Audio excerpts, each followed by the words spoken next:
ECS Season 6 Grand Finals. They are on the way, and we need to find who will be joining Astralis in the Grand Finals. Our second semi between MIBR and North is just upon us. We are live from Arlington in the new esports arena, and it is beautiful, as are my panelists. I'm joined by two beautiful human beings. We have Jason Moses O'Toole, Jacob Pimp-Vinicky, and myself, Machine. Gentlemen, to start things off, we've already seen one game, and I feel like Astralis have set the bar pretty high for high-octane Counter-Strike action, Jacob. Yeah, I mean, we did see them once again play themselves into the tournament. So like we talked about the first day and the second day, Astralis have a tendency to start out a little bit slow, but today they showed the real level of them. And kudos to Nip for pushing them a little bit, but there was no doubt that Astralis were the better team today. Yeah, if you are watching and supporting as well, do be sure to use the hashtag ECS6. Join the conversation, let us know who you're supporting on the games and the event as a whole. And while you're at it as well, if you haven't already, if you want to get yourself some free loot, you can get yourself anything from a skin to a car to anything in between, you can head over to the Get Loot button. That means you get drops while watching the Counter-Strike, which you're doing anyway. So that's cool, and that's the housekeeping done. Jason. Yes. Have you ever had a housekeeper? Yeah, back in the day. Yeah, really? Well, it wasn't mine, it was my the family. Yeah. Okay, so that's the housekeeping done. Cool. Now, Jason, what I actually want to talk about is the fact that, you know, MIBR are a team that we want to see return to form. Purely from a Counter-Strike fan's perspective, not necessarily an MIBR fan, they are one of the teams you put in the same, perhaps, you know, as old VP, that when they're good, CS is good. Would you agree? Yeah, absolutely. I think there's just too many players in that team that's just so exciting to watch and fun to give interviews and personalities, and you obviously like to have that. And, you know, the whole Brazilian scene is a very fun scene to see rally behind him. I think it's still pretty far off from having them fully back, but you can have like a synthetic version, right? Like you can fake it for one event if you're going to have Fur playing the way he is at the moment. You can have this kind of situation where they're punching above their weight because the individuals are playing so well. It's still going to be time before we see the whole team come together and be dominant, but if Fallen's going to play the way he did in that series against Astralis, if Fur and Coldzera are going to be there as well, then they can obviously have that one event where they just peak and take the whole thing. And North, I mean, some of their players did some outrageous things yesterday. Valda, a 1v5 without losing a point of health. It's not like they're coming into this as severe underdogs, Jacob. Nah, I don't think they're severe underdogs, but I would still say they are the underdogs. I think North is a team that as well, you know, needs some time to glue together. They most recently changed Cadian for MSL as their in-game leader, so he's still trying to form this team into the way that he wants them to play. But I think we're seeing some positive signs coming out for them, and one of them is definitely Valda. I think he's getting more and more space, and he's getting a little bit more responsibility for these teams as well, because what we think about and what we talk about when we do talk North is the lack of, you know, this star player or the 1-2 punch in terms of star players. They have Kirby, who used to be really good. They had AC, who used to be really good, but we haven't seen them, you know, be good as in presence right now. So we need to see that some more consistently if we want to see them come back to the top 5 team they once were. I would consider them severe underdogs in this. You would? Yeah, I think North is going to have a really rough time here. I think MIBR is going to come in swinging. So severe underdog, you're painting a picture of, like, there has to be an uncharacteristic underperformance from MIBR. Yes. I put that in that criteria, Which is entirely possible, but I think that the problem you're going to get to is when you have a team like North that isn't fully gelled and still has their own teamwork and individual issues, you're also going to get a Stewie and Tarek who are going to play much better than when you see them in this lineup than we normally do against the Astralises, against the Navis, against the Liquids, et cetera, et cetera. So, I mean, I just feel like we're going to have, you know, an MIBR come into this that's going to be supremely confident. Not to mention, Yanko was here last night until about like 11:30 when the team had already left. He was watching tons of demos, got back to the hotel, and he did a little bit more work there at the end of the night as well. So I know he's just someone who's going to have this team fully prepared. And I'm very, very excited to see where MIBR shows up in this final, and show up they shall onto the stage. We are going to go ahead and hear from the players themselves as we get closer to game time. So today's next contest, MIBR faces North. The City of God representatives, MIBR, were playing like crazed serial killers. Body number 1, Milesport. Death by 16-7 slashing. Body number 2, Astralis. A slow 2-1 revenge killing by way of strangulation. Led by the bloodthirsty Fallen and Coldzera, the team is looking like they eat fury for breakfast. Their opponents, North, looked like they were ready to tear their competition from limb to limb. NIP, however, slowed their roll, pushing them to the loser bracket to face an unpredictable NRG. This battle was insane, but North's hunger was too much for the Americans. Thus, NRG fell 2-1. Now with North and MIBR colliding, it will be interesting to see which of these two killers will survive this death match.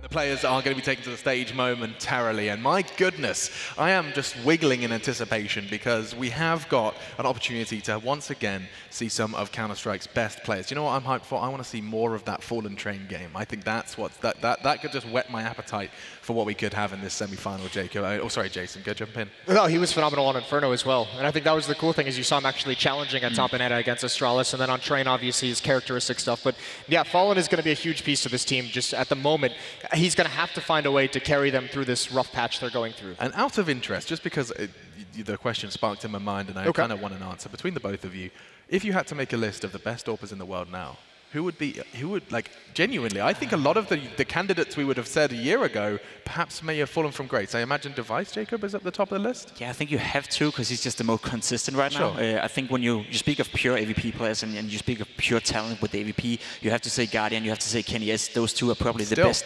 I would say still, I think Kenny S is still playing decently. No way. Their performances are not up to par. When was the last time we talked about Kenny S winning a game on his back of his AWP? I know G2 currently, do suck a little bit and they don't play up to the level we expect them to, but I still think Kenny S have his fair chance of great games in there. And I think when you speak of, just pure skill with the AVP and when you look at them play with the AWP, I think those are the two most talented players. But you got to go with Device right now because he's the only consistent one and he's the one making it work. And I think the AVP players right now in this meta of Counter-Strike is having a rough time in general. We don't see the Guardians, we don't see the Kenny S anymore having those like dominant performance because I think Counter-Strike is involved into a game where you're much more clever, you're much more aware of where the AVP is going to be, and Device is so far the only one who have figured out how to be efficient with it. How many teams at this tournament alone don't really have an AWPer to shout and sing about? Automatics doing it, Nitro's doing it. People are just falling away from it. What do you reckon, Jason? You have to answer the question. Yeah, I mean, Device is obviously up there. I would put Simple. You got to give it a good shout out to Simple. Yeah. I mean, if you're going to consider him an AWPer, I know some people. Yeah, it depends on which argument you want to make there. But I do think the Kenny S is in the Guardian. I think Guardian's still very good. I think Kenny is struggling more so because the team around him isn't as organized as some of the other squads, and that's the difficulty we have with AWPers. Is across the board, teams have gotten much better when attacking an AWPer at using utility more appropriately. They don't have as many chances. They're getting pressured in different ways. So, the circuit has just gotten much better in that regard. But definitely Device, Simple, Guardian, those guys are still up there. Okay, interestingly enough, neither of which we'll be seeing here. We're going to be seeing the AWPing presence and prowess from North and MIBR. I mean, Fallen is someone who was always at the tip of our tongues when that conversation started. However, it seems to be that the conversation is he's made sacrifices. He could get back there quickly. If he can find his stride again, he'll be back there. If we see that AWPing that we saw 2 days ago, like more frequently, then he's easily in that conversation for top 5 AWPers because it is a wide open field when you think of that role. There's a lot of young people you could actually put into the discussion as well between Smooya, Cirque, Woxic. I mean, the list goes on. There's a really cool young group of AWPers coming up. Talking about AWPers though, in this particular matchup as well, you have Cadian who being the in-game leader for North, going up against Fallen, being the in-game leader for MIBR. So you have two in-game leaders who are the AVP players for both teams, and that's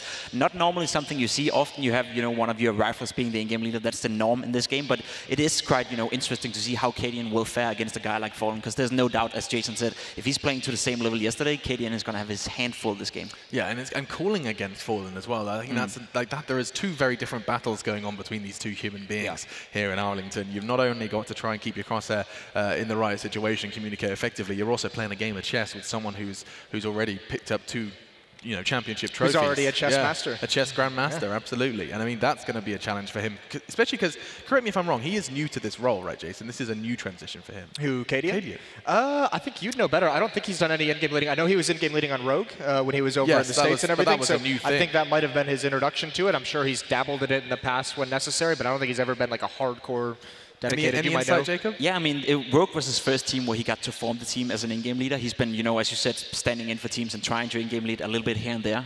I even remember back in the days in Copenhagen Wolves, like 4 years ago, he wanted to try the in-game leader role, but it didn't suit him back then. So it's something he has matured into, and Rogue was his first chance of actually proving he could be a great in-game leader. And we all saw how that fared. There was a great team, maybe not a great team, but a decent team that he made great. So he made them better than they actually are, and that's something that a good in-game leader has to do, especially when you consider him now playing playing in North, that's not a team with the star players we need. So he needs to elevate a level 8 player to a level 10 player to go up against a Fallen, go up against a Fur, and go up against a coldzera. I mean, truly, we have got some players, I say some, all 10 taking to the stage here, who put their heart and soul into this game.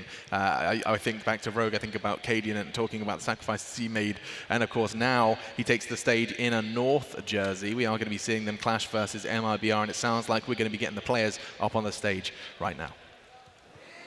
With the firepower of coldzera and Fur, MIBR have looked unstoppable. But will Cadian's boys prove superior as we head into our second semi-final? Please welcome to the stage MIBR and North.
Thank you very much, guys. Yes, I am joined by Cadian from North. So coming off that game against NRG yesterday, that was such a close series. Can you talk to me about what you're going to focus on during this game?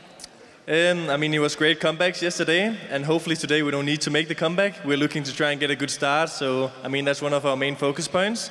I think that we have a good veto in this matchup, and yeah, we're ready. So just briefly going back to your best-of-3 series yesterday, that second map, that was such a close loss. How did you kind of refocus the team mentally coming into the third map? It was actually easier than it seems, because the last map was a map that we played in Aegeon in IEM Chicago, where we beat them. So we were pretty confident going into the third map, and we've shown a very strong mental strength. So, I mean, we were feeling really good throughout the entire series, and people were cheering for each other and backing each other up. So, yeah, we were feeling good. Sounds good. Now, MIBR, they've been such a dominant team. They've even managed to take a map win off of Astralis. What are you feeling coming into this best-of-3? We've been looking at their stuff, obviously, and preparing, and then we've been making a game plan for our own. So we're feeling prepared and confident going into the series. But as you said, they are a very strong team. They have a lot of legends of this game that has won majors before. So yeah, we'll do the best we can. Now, we've just seen another Danish side in Astralis heading to the grand final. How confident are you that it's going to be a Dane-on-Dane grand final? That's what we're looking at. We're looking to repeat their run, my boys' run at DreamHack Stockholm, because they took down Astralis in the final. So it would be great to do the same here. Thank you so much, Cadian, and good luck for this next game. Let's head back over to Alex at the desk.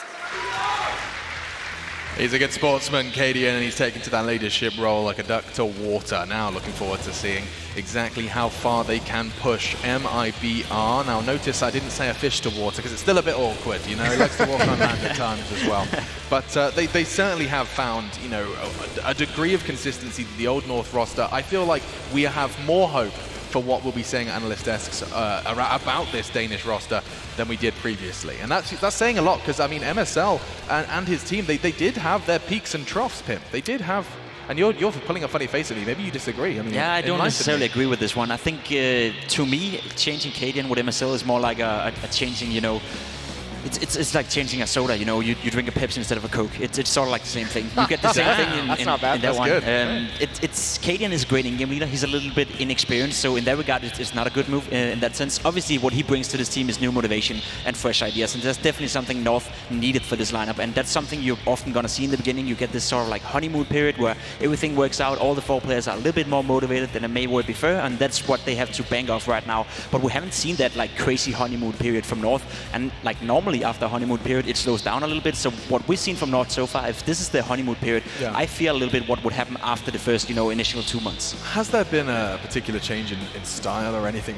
of that nature, or are we just kind of seeing someone else calling the same shots? No, I think that they have changed a little bit. I think Cadian's actually brought over a little bit of a mixture of like a North American style. There is a little bit more free-flowing. We noticed yesterday he called a decent amount of B rushes on Inferno, things of this nature. He's letting it slide a little bit, but he also, I mean, one thing Cadian did in road with in-game leaders that actually a lot of teams have taken is they had that deep banana smoke on Inferno that they would throw from like almost right outside T-spawn and kind of rush with it, and the timing is just really screwed up when that smoke kind of plumes. I think the defense gets pretty confused. We've seen some teams take that, but like if he's going to bring in some of those tricks with a little bit of utility and just have like a hard-hitting, really small tactic to get a piece of map control early on in the round, that's something they can definitely utilize. I just don't think we've seen enough of them to really know how much has changed yet. I think the biggest difference between him and MSL, knowing them both, is probably the personality of the players. Cadian is by far a more motivating guy. He's trying to, hype up the guys and also stay calm in the right situations, where MSL he's not a bad person by any means, but he's more focused on the game. He's a really try-hard in that regard, where he maybe let that focus go over the team in some scenarios, whereas Cadian is a little bit more focused on how the players are feeling, how they're behaving and all that kind of stuff. And I think he brings in some hype to this lineup, and that's something North needed going into this tournament. I think the important thing to note, and it's why your Pepsi versus Coke thing was actually so good, is because the conversation around them hasn't changed. And that could be because we have to see more of them in top events, but like you still say the same things, like where's the KRB who wanted to be the star player, where's the AZ? Yeah. And we were saying the same things when MSL was the leader as well. So just that conversation around this team has to shift at some point for us to stop talking about the potential of these players in this team. Eventually, they're going to have to realize it, and I don't think that's going to happen today. Yeah, MIBR going up against them, and our analysts are already painting the picture that this could be a tough task for this new Danish roster. I say new. It is, of course, the established North, but it's MIBR they go up against, and this is quite the combo. They took SK Gaming, 2-time major champions and kings of the Counter-Strike world, and they threw in the North American major winners, the only few who have done it, Stewie 2K and Tarek. It is truly a star-studded roster. Their trophy case is packed, not only as an organization, but of course as a team and as a unit of 5 players. This, though, has been a process, Jason. This has truly, I don't think I've quite seen a team make a roster change that has felt so much like a process and like a serious commitment of time. It has felt a little clunky out the gate with this team, and I mean, I think everyone kind of was fine with the Stewie coming in. I think when Tarek kind of came in, everyone started scratching their head a little bit. You have to remember as well, these 2 players, Stewie and Tarek, weren't their first option for those 2 spots. They were shopping a lot of players around the entire scene. So coming in as well, there's going to be a learning curve. I think they've improved. I don't think they're as good as the fanboys think they are, and I don't think they're as bad as the naysayers think they are. They're somewhere in the middle, but we are at the moment seeing, those peaks and valleys a little bit more. They haven't found a consistent way, and they haven't found something to like really buy into and kind of unite around some style of play. So they're still searching for that, but it's getting better slowly and slowly. It just is taking way longer than everyone expected. It certainly is, and I'm just going to bring up the head-to-head. Let's have a little look at those 2 players who have been selected coming into this matchup. All good in the hood. It's Valdir and Fallen. We'll be keeping our eyes on. I just love seeing his full name. Look at that. Valdemar Bjorn is going to be stepping into the server here in Texas alongside Gabriel Toledo. I mean, that does sound like a cartoon battle. It sounds like a rooftop. Superhero versus a villain. It does. Way, yeah. I mean, who's the villain? Definitely Valdemar Bjorn? Yeah, that's the villain name. Oh, yeah. That's a definite villain name. And Gabriel Toledo, he's got like a golden armor, suit of armor. He's got like a halo. There's a light that always shines on him when he arrives on the scene. Yeah? All right, this is beautiful. Well, that's the story stuff covered. Into the stats, you can see their last 3 months statistics. And I mean, I think Fallen's is actually quite a good indicator of what it backs up what we've been talking about, Jacob, in that he hasn't been the star, and I don't know if people really think he has to be anymore. When you've just gone shopping for Stewie and Tarek, I mean, surely there would be a degree of a lapse. You don't need to rely on Fallen when you've just picked up 2 people who are supposed to be stars in their own right. No, but I would say the same thing as when they played with Fur. Nothing really changed in that regard. The only thing is now they have potentially 4 star players on the team instead of 5. back when they played with Bolts and Fur, sorry, not Fur, what is it called, Phelps, when they had that guy on the lineup. I mean, that guy. That guy, you know, that was also sort of like the same thing now. I don't think Fallen is supposed to be the biggest fragger for this team. I don't think he's supposed to be the star player of this team, but he needs to have impact frags. He needs to have an impact in the game, and we haven't seen that from him in such a long time. I don't know what it is, but we talked about it yesterday as well. He's so good in close dual combats with AVP, and he's so good when he's feeling it and have confidence, and he was part of the reason why they were able to beat Astralis as, you know, convincingly as they were. It was a close game, but without him, it wouldn't have been close. He was getting a lot of entry frags, he was getting a lot of space to work with AVP, and normally he doesn't get that, and normally he doesn't show that confidence. So he needs to go back to that consistently, and we haven't seen that in more than half a year for Fallen. So I'm still a little bit, you know, on the edge, whether he's a star player, whether he's just, you know, a dude who needs to find his impact. Otherwise, you know, there is some other, you know, Brazilians in-game leaders coming up in the ranks, and a guy like Steel, you know, why not give him a chance? What is he doing? Fallen's never getting replaced off this team. Absolutely He's never going anywhere. He's never leaving that team. That's not what I'm saying. I'm just saying there is a lot of talented Brazilians right now, and if Fallen keeps, you know, on the same path that he's been on the past half year, at some point they're going to realize, you know, and even Code Zero were close to leaving this lineup. Let's not forget about that. At least there were rumors suggesting that, and I think they were quite true, to be honest. Let's not forget that these guys want to win at every single tournament. These guys are not, you know, they don't get satisfied by placing in a semi-final or placing top 3. They want to win every single tournament they go to. So if Fallen can't come up with that level and come up with that consistency and the impact he had in the past, you know, he's going to be on the chopping block at some point. I know he's a legend. I know he's one of the guys you give a lot of long line, but at some point there is other Brazilian dudes who can do the job for him if he can't. Okay, well, I mean, that's a big, bold statement. I was going to say, I haven't heard that one before. That's you're busting it out, Pimp. This is how it is in Counter-Strike. I mean, I've been in the same position. One day you're good, you know, one day you feel you're on top of the world, you have a bad month, and all of a sudden you kick from the lineup. I know Fallen is a legend, I know I'm no Fallen myself, but I experienced it myself, and I know players who have experienced the same thing as well. Give the names. Who cut you, Pimp? MSL. Okay. Yeah, I mean, there's still a little bit of grudge in there. I mean, look at MSL. He was the MVP for DreamHack Master Stockholm, I believe. It took him 1 week, and then he was cut from the team. He's got a good point there. That was a quick turnaround, He's nailed it. Vetoes is where I want to go, because this is it's getting dangerously close to jumping into a best of 3, and for this semi-final, and we'll determine who will be joining Astralis in our grand finale tomorrow. It will be Championship Sunday. Before we get there, bye-bye Overpass. North not Nuke interested, next. and Nuke next, Jason claims. Yeah, Nuke's going to be next. I'm interested to see if North is going to go for a cash pick, because I think it was Cadian just gave that interview, so they were very confident. They're 3-0 on cash. It's not a map that MIBR is particularly good at, although they're pretty adept at it. I think it could be sneaky.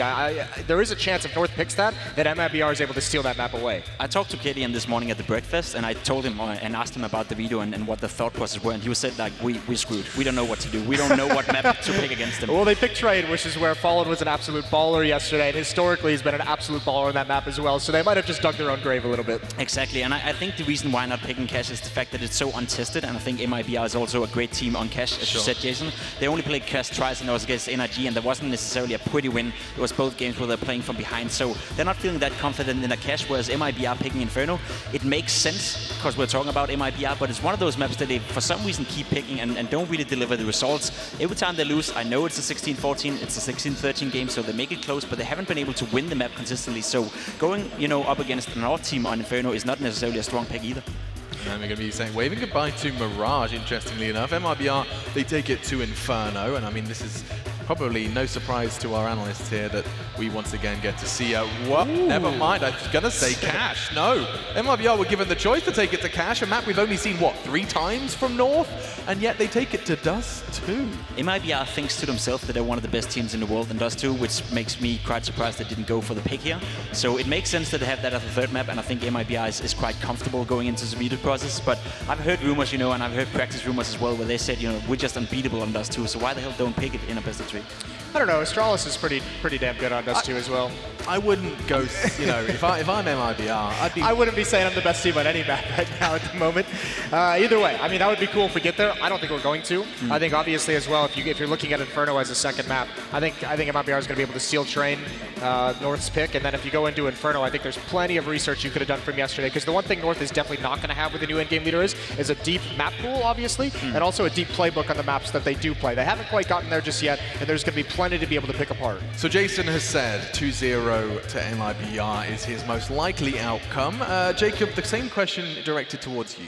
I think this could be a close game. I think both maps is going to be very competitive, especially considering that none of these teams have a pocket pick against each other. Yeah. They're picking into each other's best map, so that often makes for a good best-of-3 series. I will say, though, I'm alert to go with a 2-0 as well, and I think what Jason said in the beginning, the fact that they may be sleeping on guys like Stu, 2K, and Tarek, they had a very rough game against Astralis, so they're necessarily not the players that North have been preparing for. But when you go in against a match like North, where you know Stu, 2K, and Tarek are just individual better than all the players on the server, they're going to feel a little bit more confident. They're going to feel a little bit more entitled to go for all those duels, and if North is sleeping of those two, they could be the difference maker for MIBR on this one. So swagger from MIBR, they have the confidence because they're not going up against the big dogs, which they beat already. Need I remind you, MIBR have beaten Astralis at this tournament. Now Astralis find themselves in the grand finals. There is momentum behind this team, and you can see their coach Yanko exchanging his final words. The veto, he's known it, he's locked it in, he spent a fair bit of the day. In fact, I mean, as you said, Jason, he was closing in on midnight before he left during his preparation yesterday. Yeah, which is absolutely, it's pretty crazy to see. That's not to like say that the North guys weren't, you know, at home preparing they as well. Have been there all day. Yeah, they have the coaches as well. So, but I mean, it's just cool to see it. You just know they're going to have something prepared and they're going to be ready for whatever. Yanko's going to have seen, especially on Inferno, those B rushes coming in. He's going to be more than happy to tell his players when that map comes up what they need to be careful about. Players are taken to their seats, the audience is warming up their vocal cords, and we are ready to jump into game. Arlington, it is time for your second semi-final. It's ECS Season 6 Finals. James, Bardolph, and DDK to shout loudly into the microphone. Thank you very much, Alex. This is going to be an incredible matchup. North have fought so very hard to get to this point, and MIBR, they have a statement to make. This is a matchup, James, where they definitely feel like they should be winning this. They should be taking, you know, themselves all the way to those finals and taking down Astralis. That's the aim here for them, and they know that they can do it. Yeah, absolutely. They'll be very confident going into this one. This is stylistically, I think North in this tournament so far, generally stylistically interesting matchups because of how they've been trying to brute force their way into sites and so on. Train, they're starting on the T side. North, that's going to be very difficult to do. Inferno, I'm sure we'll see more of what we saw against NRG, but I would love to see a Dust 2 in this series. But we'll focus on the first map. Cadian making his way towards the A side. Now, is this a fake? Are they going towards ladder? Are they going towards B? We will find out very shortly. Yeah, there are the utilities sailing into the A bomb site from North. Cadian holding on to that Molotov, and there it is, tossed out there, just creating the space on the bomb site to get that forward plant, and they will secure that straight away. That's a big win already, even if they lose the round. Oh, that's a fantastic shot from Fallen as he looks for more around the train, and there will be a defuse required here, but at least North have gotten that bomb down, and Gade, maybe he can still do something. It is a full defuse, but no, Culture will deny him. Well, that's the start MIBR wanted. What will North choose to do? Will it be a force buy? Something that's of a surprise with a bomb planted. Or they focus on the AKs in the next round. It's a nice tap from Fallen.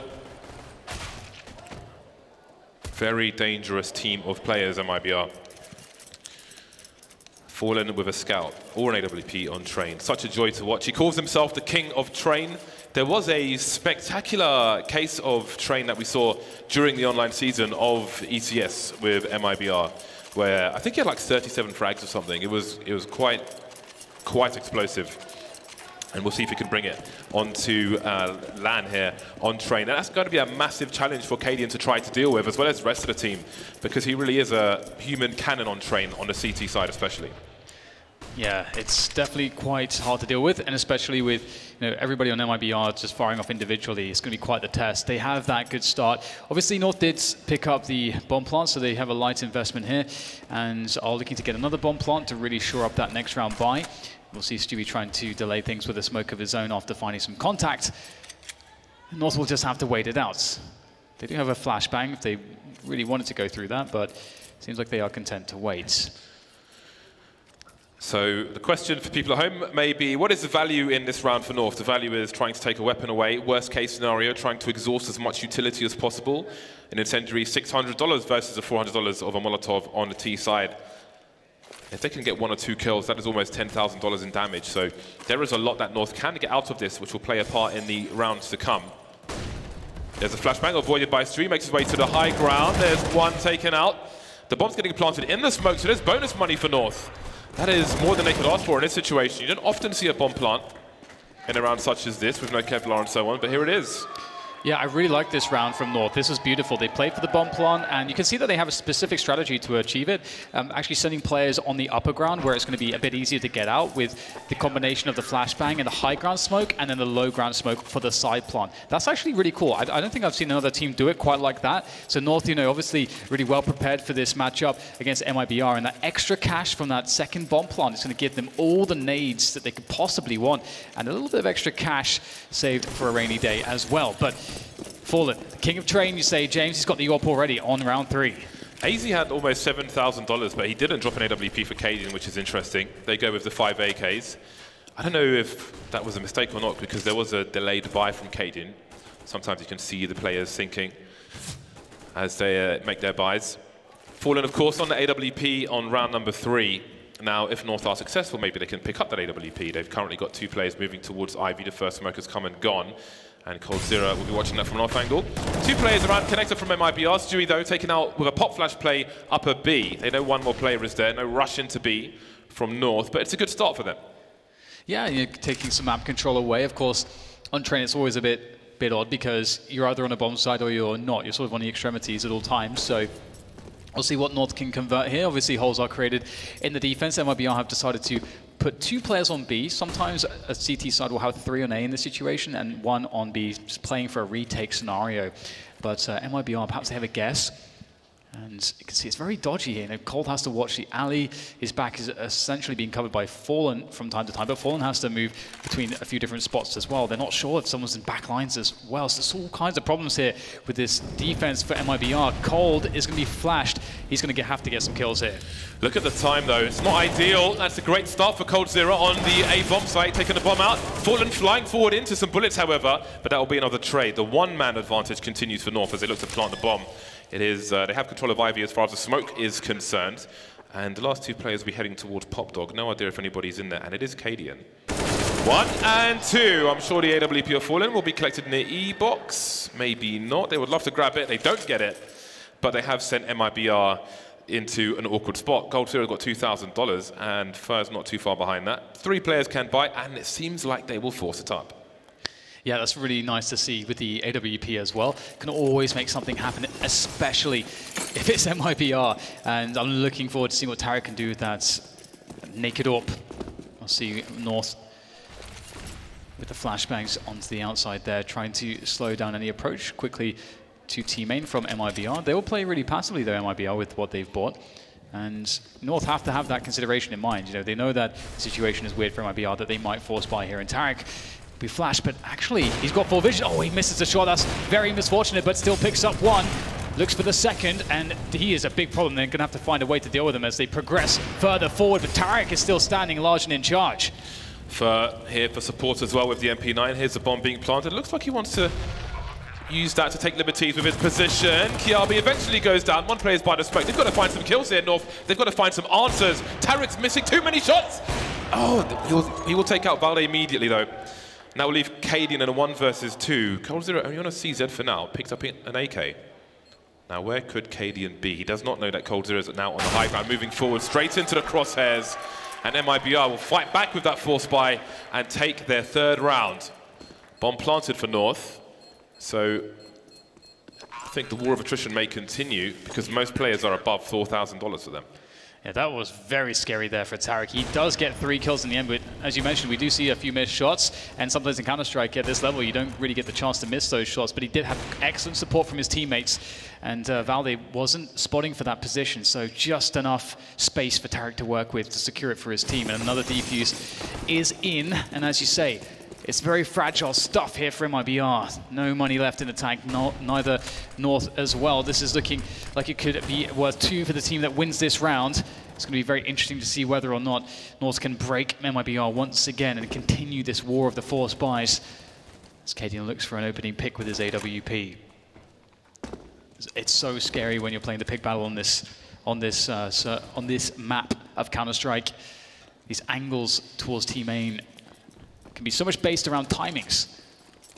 It looks like nothing will go either way. But looking at the utility situation for North, they are in dire trouble. They've only got a Molotov and a flashbang, and they don't have any map control. This should surely be a lost round for them. I don't know how they're going to find a way into a bomb site. 1 minute on the clock. But indeed, it is the human shield operation coming to Counter-Strike soon. HE, what will it do? Could have been a lot more. So North, they don't really have position. This is their only option. Unless they're going for a brazen play down the ladder, but Fer will be waiting for them. Fer warmed up with his fidget spinner before the match. He is ready. They will suggest something towards A with the Molotov, and now they have one flashbang. Just the one flashbang. Less than 25 seconds on the clock. We've got counter grenades already from MIBR because so much time has passed. They've got to go through with their own flash. Nothing doing yet for North. They're all stuck in the choke point. They are waiting so long. Surely this cannot go well for them. Starting to stream out now. 1v1 being taken and no kills coming in really for North. There is a bomb on the floor and I think they've got to give up on this one. Didn't quite work out. Didn't have the utility. Didn't have position. Couldn't get through the choke points. Absolute disaster. Fallen, can he survive this? Oh, that's very awkward. He will go down. At least they'll win the round, though. But the money is not very good. They can't easily, in fact, they can't rebuy that AWP at all. So that's actually a massive kill from Valde. But yeah, as you say, it's hard to see how North have found themselves in that mid-round with just a Molotov and a flashbang left, which is interesting. Obviously, they started the round going for picks. We saw Cadian in T-Con looking for those picks, but they just really couldn't find anything. And then they got no utility for Plan B. Kind of a weird situation for a team that is very good with utility typically. But 5 rifles for MIBR now to convert on a weakened North, although they have saved that AWP and AK. So there is damage to be done here from North as they try to push into the A yard. Well, Cadian has made his way through the choke points, but he swiftly goes back, feeling vulnerable, exposed, doesn't have his teammates to support him. So awkward for North. In a round such as this, you want AZ and Gade alive to take a frag so you can trade, to pick up a weapon, to plant the bomb while you hold angles. Many jobs that they have in a round such as this. So Gade will create some space towards A with the smoke grenade. One place made his way through, but Stewie will stop him from getting anything done. He's completely blind now. There's an opportunity and there is a trade, but they don't have the numbers. Valde versus 3. Needs to get off the high ground because he's so exposed. The rotation comes in from Fallen, and it will be 5-1 for North. AWP collected. Thank you very much. Goodbye. We can see how weird it is now for North. 2 players with around, well, less than $3K. The other 3 could maybe have it at a buy, but they do need to go for a save here. The money's not together. And that is due to, saving 2 guns and just going for it in that previous round. And MIBR, they're really stabilizing here. If they were able to take this one without too much issue, then they're going to be laughing all the way to the bank as they will start to build that money. And it's looking pretty good here so far for MIBR. They haven't really been tested too thoroughly. We've seen, I mean, obviously that round from Tarek with the 3 AWP kills could have gone pretty badly, but generally speaking, MIBR look pretty confident on both sides of the map. They've had some good reads as well. This is a strong start for them. Yeah, this is an expected start for me. I feel like the T side should be a struggle for North versus the likes of MIBR, and that seems to be the case at the moment. I'm curious about their next buy, though, because I really feel like they wanted to have an AWP on the first round and just had some communication breakdown. But we won't have to wait long for that one. Pistols and the odd flash. Just the one flash now for North, and they just start charging in immediately. Kiabi has found a way to get down the sidewalk position, but Stewie will stop him from jaywalking. Fer will be traded, and that leaves Valde alone without the bomb, which is by the sidewalk, and Tarek will soon have eyes on that. So it becomes a question of damage only for Valde, moving through to the oil position. But Tarek in the back. We'll make it 6-1. Just the 1 play lost in Fer. Great for the money of MIBR as North head towards their next buy. Once again, AZ has $6,000 and Cadian's got $4,600, and they don't favor the AWP once more. So, is there a change of pace and change of plan for North? I think, they did go for the picks before where they had the AWP. Now it's just AKs. You would expect them perhaps to go maybe for a slow default, then into a yards take. You want to try to get rid of some of those potential bits of counter utility that CTs might throw if you do try to go for a rush. And you can see already MIBR, expending a few smokes there outside to shut down the choke points. Or just one, actually. Actually, no, 2. Fer and Tarek. We'll see North trying to take control towards Ali. But this setup is going to be a classic one here for MIBR. It's quite strong. Fallen obviously makes contact. And then Cold Zero can try to peek and take the kills. See if Fallen can hit the shot. It can be quite difficult. Forward smoke there as we see more smokes coming in from North as they want to go for the pincer movement onto the bomb sites. Pushing through the smoke is not a good idea when coldzera is holding down the IV position. Tarek up high has an angle, has a chance, but doesn't get the kill. Fallen still lurking, still ever dangerous, still subject to that smoke around Ivy, which compromises the angles he can hold. Cadian has to be successful here. The cover is taken down though, and his plant attempt is blown as well by Stewie, which leaves Valde 1 versus 4. Another opportunity for MIBR to build some more money. They still need to do it. You can see Fer and Fallen are short. They don't want to lose too many players. They will play this safe, not overextend, not hunt for the kill. coldzera jumps out though, and now Valde's, he's clutched back from worse. 3 more players to find. Sees the bullets raining in. Almost a bait there for the AWP shot from Fallen. Doesn't quite hit the mark though. 25 seconds now for Valde. He does want to take these players with him. He'll get 1 more kill out of it, leaving only 2 surviving for MIBR, but the score is 7-1 MIBR.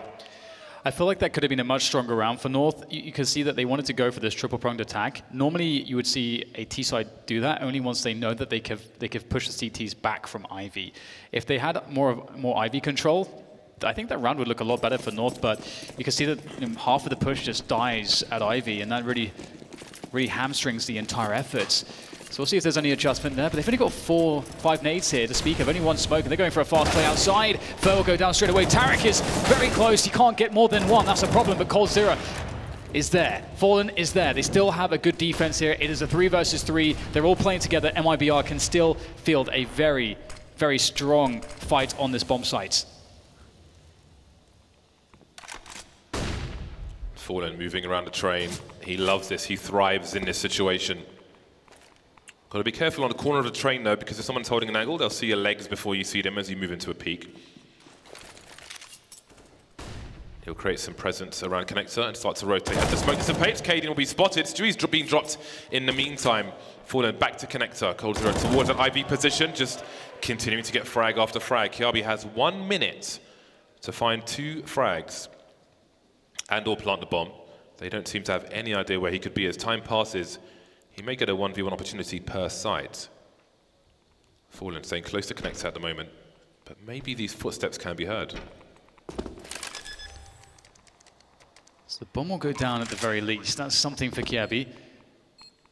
Now, how did MIBR play? Have they realized the B bomb site? What's going on? They we actually see Fallen actually going deep into B. They still think it's B. Okay, now they've figured it out. Oh, that's going to kill some time. Maybe. That's a stroke of luck here for Kiabi. Maybe he can make this one work. I'm not sure if he spotted the movement there from coldzera. He's going to have to be on point against Fallen. He will come across through to connect. He will spot Kiabi. He does realize where the trade fragger will be coming from, that Ivy position, but the time is ticking away here. There are kits for both of these players. Kiabi takes down 1. There's a chance here. Fallen will have to push the angle into Kiabi. Hits the shot. That's so clutch from Fallen. Would you expect any less, but does he have time here? It's very close. Fallen. Oh, does he have it? Oh, no, it's so close, but North, just by the skin of their teeth, will be able to secure the round thanks to Kiabi's play and also the time wasted checking the wrong site. It's insane that he peeks and wins a duel like that in the first place against somebody standing there with an AK while he's got the AWP. So that's pretty impressive. Absolutely crazy stuff, just couldn't get there in time. Now we have a very difficult monetary situation for both of the teams. A lot of players are just under $4,000 for North. And the money's a little ropey for MIBR as well. So this could be an interesting round if MIBR choose to buy up, and they will. This is going to be a tight one. This may encourage North to go for a fast play, maybe a burst into the B bomb site. We saw so many on Inferno with less than ideal weapons, with a lack of grenades. They can use some of these smokes post-plant if they get that far. So I do wonder if we'll see what's almost become a trademark rush from North in this tournament so far. Yeah, they definitely do like those fast bursts. This will be an interesting one indeed. A couple of Galils out there. Decent amount of utility for a fast play from North. Better than in some of the previous rounds. And we'll see this push from Cold again. Not going too deep on Ali, but it's been pretty successful when he's been there. And Tarek, he's taken forward control of T-Con. That's a massive maneuver there. That's really important. It can be difficult to take the CTs out of this position without losing a life or 2. Tarek will be cautious, though, playing it very passively, actually falling out of the position, but it is good information for now. He heard a player rotating towards the ladder room. Then he heard a player going back towards main. And that is maybe why we have a 4-man stack in the B bomb site. Fallen trusted, sorry, an A bomb site. That's why Fallen's trusted with B. coldzera's peak, absolutely perfect. The game sense off the charts. Valde, I don't believe, has given his sound cue away, but he's been spotted now. coldzera not shy on that one either. 1v1's not going well versus the Brazilian.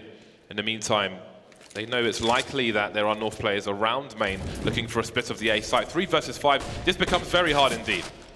It really does, and they can't bust through any of these choke points here. The defense is so strong. UMP is really rewarding Tarek here. A quick double with that one before Cadian will finally take him down. He can collect the bomb, but he's only got 30 seconds to plant that, and he's against 4 players, all bearing down on this choke point. Although he has smoked it off, how or where can he go? Looks like coldzera is going to be looking to see if he does rotate towards Ivy. He's got that long channel to work with to get information for his team, and there's just no time here. Cadian really is about trying to do some additional damage and also not dying after time. You really do not want that to happen. Their money is so bad. This is such a bad reset for them. With 5 rounds remaining in the half, this is awful. $1,400 average for North, when they could barely do something on a full buy. I don't know if we're going to see many more than 2 rounds in this half for North. The pistol round will become a very desperate situation. And it's not even as impactful as it used to be. Yeah, absolutely. This is pretty scary. coldzera is awake today as well. He's performing really nicely. Those 2 kills on Ivy were magnificent. And we'll have a fast Ivy push, speaking of that position, as it will be smoked off, but they'll probably go straight through that. Indeed, they will. But the crossfire should be pretty strong against this. coldzera with a spray, just spraying for days as he takes down absolutely everybody with the help of Tarek. This round is nothing to worry about here for MIBR. AZU 3 HP remaining towards the Olafmeister position, not anymore. Fallen will take him down. And that's a 9-2 scoreline for MIBR, and they have another anti-eco to play to look forward to. Yeah, Janko will be very pleased with this. Nice to hear about him doing the late night research. Definitely one of the brighter minds we've had on a microphone. $2,000 per person for North. What a horrible, bitter way to start the first map of the best-of-3 series. They have no grenades. They have Glock stock pistols. Often on a map like Train, even if you find a headshot angle, you may have to shoot somebody 3 times in the head to take them out. The guns are so bad. Tarek is a little short, it seems, though. He's playing close, and he doesn't have a helmet, so he's actually playing against the advantages, all things considered. But he doesn't seem too concerned at the moment. North starting to move towards the B bomb site, the conga line. They are ready to party, but I don't think there are any batteries in the beatbox machine. Ooh, gonna get the bomb down. That's nice. Obviously, though, it is by design. MIBR, they wanted it to be that way. They didn't want to lose anybody on their side. They wanted to make sure that they prioritized their own economy and built it and make sure that no one dies. And you could just make that default plant spot an absolute... you could just nuke it with all your grenades, and that's exactly what they did. And despite giving up the plant, they remain unscathed. So that is wonderful for them. And North will be happy with the additional grenades that they can now afford because of that bomb going down. But they still need to find something of any consistency, James. They've been struggling to open up this T side. Yeah, Tarek's picked up the helmet now, which is good to see. But North on the buy once again. Now they're charging towards the B bomb site. How is Fallen still alive? How is he still alive and getting a kill? How is he? No, he can't escape the situation. Oh, being blocked by his teammate. That is absolutely absurd. How do MIBR go 2-0?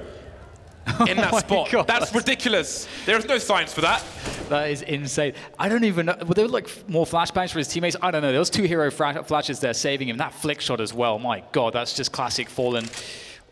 Incredible stuff. And also Tarek finds himself a frag as well towards T-Con, so shutting down that avenue of attack. And now it's only Ali that's really anything to work with, and that will be shut down as well. There's just stop signs put up all across the map from MIBR. They are looking flawless at the moment. My goodness. Gade is remaining in a 1 versus 5, but what do you do in this situation? Look at that. He's got 4 utility, and that's because they weren't even able to play around. They couldn't, if they had a plan, they didn't get to execute anything. That's very demoralizing for North. And you know, as we've been stating repeatedly, their money situation's just been dire, just from start to finish here. This is seal clubbing. There should be laws against this. This audience is too young for such violence. Oh dear. Maybe just talking to the team. How on earth are we going to win these last 2 rounds? coldzera says no time and time again. 18 for 5 is coldzera. Fer just hasn't seen much of the action. He's 5 for 7 at the moment. coldzera's cleaning up around Ivy. He's trapped. He's stuck.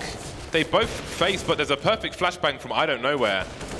How do they escape? Great teamwork. And again, considering when these players, these American players were added to the MIBR roster and so on, we talk about roles and so on, there's some great coordination there to offer support for his teammate to allow him to escape cover, get that second kill, and put North back on the pistols in the second last round of the first half. They've got a bunch of pistols and some smoke grenades. Oh man, it's very tough, isn't it? It's really a really tough half for North to play. Such a struggle.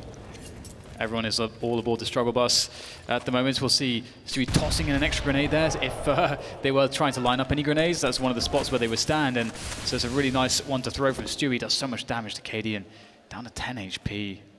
One of the couple players that actually has no Kevlar. And they'll go for a set piece onto this B bomb site, but MIBR, they've yet to really falter here. Tarek starts to make his way over, the third man. Fer looks above towards the smoke, gets flashed off, falls back. Try and keep the range between yourself and these players, but they are charging North. Can they get a third round? It's not even a focus on the plant anymore. Flashes towards the oil position, but it's blocked by the stop sign, and Tarek sees, Tarek clears out with the help of coldzera. 12 for 2. Can be smoked out, can't be scoped out. North on the buy once again. That was a nice round from Tarek. Those 4 kills look pretty clean. It was about to get very desperate if Tarek dies. A couple of kills before that point, they were swarming all over the place. But still, and MIBR not faltering. Double up comes into play. Stewie on that second one. It's going to be a lot of fun to watch. But North, this is the last chance to pick up anything here. Fer is playing close to E-Box here, ready to contest both Popdog and T-Con. This is scary. Very scary stuff. Fer would just want someone to come down the ladder. He's a lonely man on train. Hasn't been much control of that spot for North, although there hasn't been much control of anything, really. They have been dominated, they have been dictated to. They are prisoners of war, it seems. MIBR got them in a barbed wire. Changing up the positions on the CT side. One, but not the other one. Oh, Tarek gets taken out as well. Maybe there's a chance of a third round for North, but Fallen is still lurking around this A site. The bomb in the smoke near Ivy. Kiabi looking for Fallen, spots a knee, spots a toe, but he can't take him out completely. Fallen creating space, somehow still alive. Finally, Kiabi will take him down. Doesn't spot coldzera though, who's just below him. coldzera's been such a problem on the A site. The transfer is ready, but Gabe's still on the way down. It has very, very little health, and coldzera has even fewer bullets left in the gun. He really needs some support from Stewie. He's working those back lines with Stewie. The bomb's still down on the ground, which coldzera can see. Knows that these T's are lurking around. Oh, that's a big miss from Stewie. Cadian, very good shot. Now it's down to coldzera. He has very limited HP, finds Gade. The bomb still needs to be planted here. There's very little time for Cadian to do this. coldzera can just wait for him to plant the bomb. Then he's going to realize exactly where he is, and he's going to make the run all the way to the B bomb site. And it looks like coldzera has the call. He knows that this is going on right now. He knows that Cadian, he probably knows exactly where he'll plant as well in this situation. coldzera waits for it. Can he find the peak? As he goes up on the train, Cadian trying to scout this one out. Oh, this is very close, Cadian. What can he see here? coldzera looking for that movement away from the bomb and spots the head. There goes the spray. It's good. 13-2, the crowd are loving it. You guys are perverts. This is too much, it's too dominant. Fantastic way to start the series for MIBR. Just the 2 rounds for North. coldzera, 23 for 5. That man does not like to go negative. Absolute carnage, but I don't know if it's too much of a surprise. I just think MIBR is set up for a great CT side versus the likes of North, and they've had that. So now the pistol round becomes crucial, it becomes essential, a must-have for North. And they have to wait for MIBR to bring the game to them, because now MIBR make their way to the T side. All Glocks Fallen will have a smoke and a Molotov. The bomb will be carried by Stewie for now. Seems they're all juggling it together. All Kevlar and USPs for North. 23 kills in one half. That's not bad. coldzera showed up here to the server. Never a good sign for the opposition. We'll see North taking control of T-Con here. Cadian getting a forward look in one of these very telling choke points. If you can take control of that, it really does give you a lot of information. And Fallen is holding the other side. So a very passive opener here. And I know that MIBR pistol rounds is something they've been trying to work on so much because they've struggled to win a lot of pistols. The change to the economy has helped them out, as their pistol record has been quite poor. But playing passively here to try to catch any aggressions from North. And North have gone 5 Kevlar. Not a single kit or smoke to be seen on North's side. We'll have to see if that will come back to bite them in the rear ends as MIBR start to rally now to go for the push. Cadian, better be quick. Oh, Stewie's got those young fibers, man. Starting to stream out now. He only saw the one player. All he can call is one guy is in main, but there are 4 guys in main, and all they need is Stewie. 3 headshots for him so far. He wants the AZ. He's hunting for it, being careful, but AZ says no. AZ needs 2. AZ needs 3 now. Fallen on the bomb train as well. We've got Valde rotating around the back, and all of a sudden, it's a 2-on-2. AZ's ready for Fallen's peaks, down to 40 HP now, Fallen. A ways away, heading towards ladder, but there's no time for this. Now he's on his own, but again, there's no kit. That could be a factor as coldzera rotates in. Back on another clutch. Here comes coldzera storming in with that Glock in hand. There's one player, and it's not even a contest with this man on the server. coldzera absolutely smashes them. That's 14 rounds now for MIBR. And North, they look like they were in such a good stead, but can never count out coldzera. That was a fast shot, my God. It's closer to the corner as well. Stewie, the personification of a backspace bar, just deleting everybody around this A site. 14-2. Interestingly, North don't go for the force buy. They're going to put their best foot forward, but there aren't many steps for them to take when they're going to be facing, very likely, a 2-15 scoreline. Nice. We've got the cheerleader motorcade around the IV position. Okay, that's a good start. But can they spread? There's no one towards B for MIBR, so they can't even rotate, but North reading that are starting to head in that direction. The bomb has been planted, and there's maximum range here for MIBR, so while there is a highlight frag, I don't expect much concern here for MIBR. Getting some dinks here or there. Got to be careful. He's going to pop out, find himself another headshot, and damage has been done. This is actually not bad. If you consider that there's 5 USPs, to get 2 kills, that's already quite something. But, as you say, they're playing for this. They're going to be playing against match point, potentially for 13 rounds. That is incredible. That's what they've decided to do. And perhaps that's partly respect for MIBR, just saying, you know what, if we force buy here, we just don't ever expect to win a round against MIBR. So, putting it all on the line, Gade can actually, and AZ can afford an AWP as well as Valde, so there is opportunity to get those big green guns out, but they will be naked. Their money is too low, generally speaking. All the chips over the line. The house keys, the car keys, the wife's dog. The M4s are coming out for North. God, 13 rounds in a row versus MIBR. Not just in the driving seat, they're on all the seats. North holding on from the back. A timeout, maybe the last one from North. Again, it is the first map of this best-of-3 series. Very happy Yanko at the back. coldzera has 27 kills, James. He's got 27 kills. He's a good player, Dan. It's incredible. He's all right. In 17 rounds, that is not too shabby. 15-2. Right then, here it goes. 1 round at a time. 1 round 13 times. 5 M4s for North. Gade will be in that ladder position. The pop dog. And they wait, but Stewie, he is Wing his way into the A site. Gade's been taken out. That's a big opening kill for MIBR. Moving around these trains now, but there are players on the high ground, but just a 1 kill. It's a 4 versus 2 for MIBR. Defending the A site now are North. And now it's down to a 2 versus 2. Fur in the smoke, Fallen running distraction. Fur not pushing in through just yet. Where is Fur? They have to wonder, they have to be concerned. Grenades flying through, Fallen still running distraction. Fur continuing to creep. There goes AZ. Now there's Valde with 8 HP. There goes Fallen, there is the bomb, but oh, Fur is so close, the smoke goes down, and that's going to be that 16-2 North deleted, sent to the recycle bin on Train. My God, that was such a decisive performance, so convincing from MIBR. Just straight away at the very beginning, we saw coldzera and Stewie and Tarek just defending, just playing lights out. Fallen didn't even have to be activated, James. Normally Fallen, he's the ace up your sleeve. He's the guy with the orb that shuts down everything in the moments where you need him most. But there weren't any such moments, and coldzera was happy to step up when the time was required. Absolutely. That was, what a great performance from MIBR. Great control over Ivy, great control over Pop Dog. Control of the desk, though, is with Alex Richardson. Over to you, sir.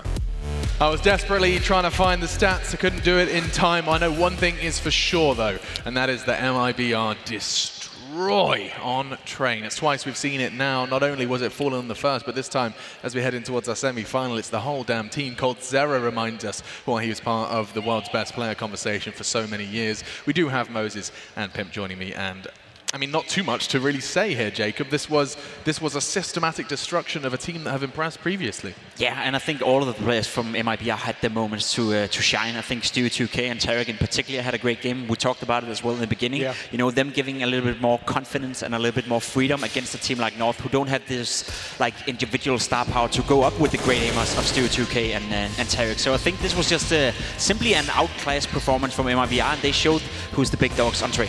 Yeah, this was a phenomenal performance, and you could just see, I mean, just so many opening battles won. Tarek here at the Interbomb site, he had a couple of rounds where he was close up towards Team Mid. Now you have coldzera out towards Ivy. He had that beautiful spray down on a big rush. So, I mean, the tough part for North is they were just so outclassed individually. They lost all those opening duels, but then there wasn't enough trading coming in either. And I mean, the follow-ups weren't there as well, and that's why you see such a huge scoreline in that first half, 13-2.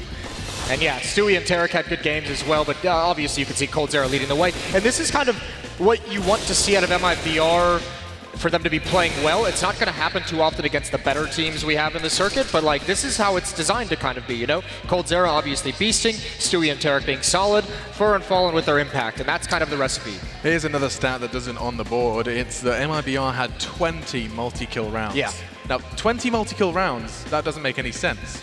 Like, that actually doesn't make any sense. I was going to say. But so they had 20 multi-kills. They must have happened some in the same amount of rounds. But just look at the maths. The maths just truly doesn't check out. It's 16-2. We've only seen 18 rounds of play, and there's been 20 multi-kills to the members of MIBR. That's just testament to how much of a slaying it was. And I think that's what intriguing me the most is what you said. We don't often see MIBR dominate people. We see them win out some close games or lose some close games, but like often when they win, it's down to the narrow. It's down to a few mistakes here and there. But this was just a simply outclass of their opponent. North is by no means a team you're going to run over, you know, by any ease. We saw them yesterday beat Energy, who went on to beat Liquid as well. So North is definitely a team that can play Counter-Strike. But this performance was so strong. It was all 5 members of MIBR. I think the casters even said it, you know, Fallen didn't have that much of an impact, but you did see him a few times go aggressive with AVP and play the Fallen style of Counter-Strike. So if they can keep that momentum up, having Stewie 2K and Tarek also chiming in, it's going to be super, super tough for Astralis tomorrow. I don't know. I feel like I've taken some crazy pills because I feel like I have the least confidence in North of everyone that talks about them on these desks, especially at this event. I don't feel like North is a team that's even able to contend with MIBR, and we saw it there at least in the one map. And obviously they have looked good, you know, against the NRGs. But when you get to this level, I think MIBR still, despite their deficiencies, you have to remember we compare them to the MIBR that was winning majors and winning, you know, goes on those streaks, those 6 tournaments in a row that they win. Yeah. You know, that's where we compare them. So when we say they're doing poorly, they're still an incredibly good team. It's just that they're not at that same level. But I mean, they still outclass North, and I think it's going to happen the very similar way on Inferno. Yeah, well, we're talking about Inferno after we take a look at the head-to-head. Let's bring that up. We did choose 2 players, one from either side, and we did choose Fallen and Valde, neither of which were too impactful. Now, let's not forget that Fallen calls himself the master of Train. Didn't need to be the master when he had his 2 senseis, coldzera and Stewie 2K, dropping close to 130 ADR each. He doesn't have to do too much more. There's only so many kills that can go around, Alex, and it's fair play. And I mean, Valde was the only one showing up for North just a little bit. I know it doesn't say a lot when you lose 16-2, but he was the only guy who managed not to have a deficit. I think he ended up on 16 or 15 frags, so he did decently for himself, but obviously not to an extent where they could win off the backs of his kills. So Valde, you know, trying to show up and trying to play the game, but didn't really work out. This was Fallen refusing to die. This is disgusting. And actually, I mean, I'm going to not throw him under the bus, but we were sitting back there watching it with Dupree, and after this round, he's just like, I'm so scared of this Fallen. He's like, none of the players want this Fallen to come back. Because there's very few people I feel that are going to be able to survive in this situation and still land that kill there in a fighting retreat. The backup from Stewie as well to help him get away. That's well played because that's such a tenuous position. If Stewie goes down there, Fallen goes down as well, and then the bomb site's open and you lose the round. But also, the choice he's made is to not only hold ramp. That is often quite a common AWPing position, and it's seen as a risky one. You know, you are going close quarters versus an AK, and they will pre-aim it. You have to be quick on the trigger. Yep. He's gone past that. He's surpassed that. He's pushing up the ramp, and he's taking a shot he knows involves a ridiculous flick because he was ready for that flick. That people don't do that unless you're Fallen, and he did and survived. And yes, we have a lot more to look forward to on Inferno, and that is where we're going next. The conversation was, do we see Dust 2? You already had your doubts, Jason, but I imagine this has only sealed it. Right. I don't think we're going to see a 16-2 on Inferno, obviously. It can't get much worse, so to speak. But I think it's still going to be a pretty strong showing. I think it's going to be a pretty comfortable victory for MIBR. I still think that there's some scary... I think the one benefit maybe that North has is they're going to be starting on the CT side. So I think if they were starting on that T side again and they ran into like the brick wall that is that MIBR defense and couldn't find a way to figure it out, I think it'd be a slaughter, but they're going to get an easier start. As opposed to you, I think it's going to be a much closer match. I think North is a decent a decent team. You're Danish, right? I'm Danish. I mean, you can even see it somewhere on the shirt. Yeah. I mean, North is a team that plays Inferno quite well, and I think some of the stuff that you were missing on Train, the trade fact potential, that's something they know how to do on Inferno. So I think we're going to see a lot of more close rounds. We're going to see some clutch scenarios, and that's where it's going to be decided whether North is going to make it close or if they're going to get blown out. I have no doubt that MIBR is going to win this one as well, but I wouldn't be surprised if we end up in a 16-14 or in a 16-13 game. Nice camera work there, by the way. That was a beautiful pack. Well done. It just calls into, even before talking about Inferno, just calls into my head, like, why pick Train? Why are they doing that? I mean, they had nowhere else to go. I mean, you could have gone towards Cash. You obviously put out the interview. You feel a little bit comfortable on that. Certainly, Train. I mean, I guess that's something they made up to answer. How are you going to feel comfortable? 2020, Jason. Yeah, I know, but like you got to show something. How are you going to feel comfortable on a map you only played against only one team have they ever played Cash against? That was NIG. You know, a team that is not necessarily known for being good on Cash, and both times they were playing from behind, going up against MIBR, who have lost a lot of games as of lately, but the only ones that have actually won has been on Cash. I mean, I talked to Katie this morning at the breakfast. I asked him about the video and I said, where are you going to go? And he said, I have no freaking idea. Yeah, I bet. It's probably not a fair conversation to bring up, but it just looked ugly. It doesn't sit well. It doesn't sit well, and it didn't go well either. Train was a 16-2, and I want to, just before we actually head over to a break, I want to give you an opportunity to just tell me exactly what they could possibly do. Are we just going to start listing names? Is it Kierby? Is it Valda, Jacob? Are we just counting on MIBR falling flat? No, I think North have to play this one as a team, and that's the only strength they have going up against MIBR. I think if you want to find and isolate one area where North may be better than MIBR, I think the team play and the communication gotta be better. They're all Danish, obviously, so they speak their native language, and Danish players are known for being good communicators, and that's just the way it is. So in that regard, they have to bank up that on Inferno, and there's no better map for that. Inferno is team play based. Inferno is trade fact potential map #1. So if they can get that going, they can make it close. That said, though, they're going up against the Cold Zero that looks strong right now. They're going up against Stewie 2K, who's very aggressive on the banana area. So we need to see the carries. We need to see the aces step up individually as well. Valda can't do it on his own. Perhaps communication and strategy can get you into the sights, but you still have to be pulling the trigger, and coldzera has picked up quite the pace in just the first map of the semi-final. That's it from us. We're going to go ahead and sit back, relax, and watch the game. You will too when we return from this break.